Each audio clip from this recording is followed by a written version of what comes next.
Hi, I'm Brian Barnett, Mayor of the City of Rochester Hills, and as always, thanks for watching. March is an important month in our nation because we celebrate the impact that women have had in all aspects of American life.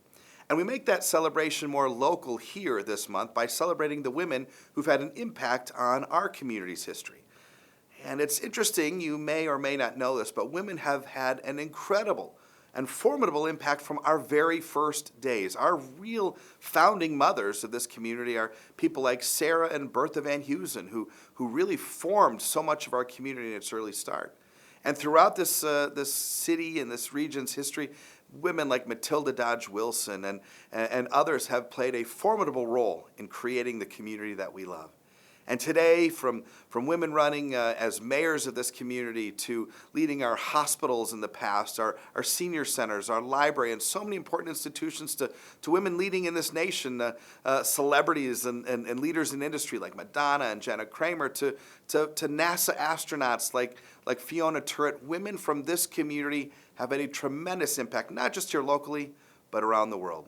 So we're going to tell their stories here this month and celebrate the impact of women in the Rochester Hills community. Take a look.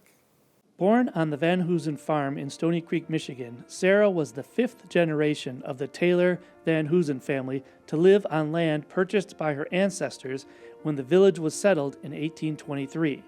Raised in Chicago by her mother, Alice Van Hoosen Jones, her aunt, Dr. Bertha Van Hoosen, and grandmother, Sarah Taylor, she returned to the family farm to fulfill a lifelong dream of being a farmer. In 1916, at the University of Wisconsin, Sarah was the first woman in the United States to earn a master's degree in animal husbandry. In 1921, she was the first U.S. woman to earn a Ph.D. in animal genetics. That same year, her grandmother, lying on her deathbed, gave Sarah the deed to the family farm.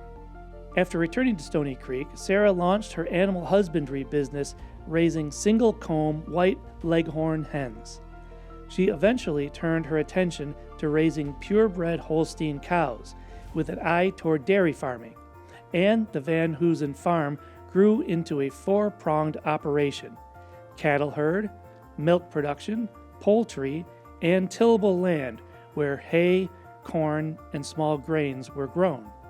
The Van Hoosen farm was the first dairy farm in Michigan to produce certified milk.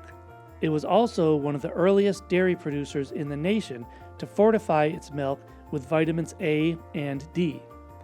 Under Sarah's management, the Van Hoosen Dairy Farm was progressive and economically successful, even during the Great Depression. Sarah retired from farming in 1952.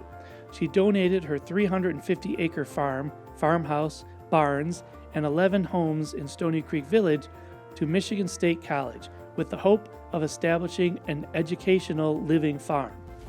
Michigan State University donated the Van Hoosen farmhouse to Avon Township in 1978, selling the remaining property to private developers. In 1989, the City of Rochester Hills purchased the Van Hoosen farm buildings and 10 acres in order to preserve a piece of our community's historic past.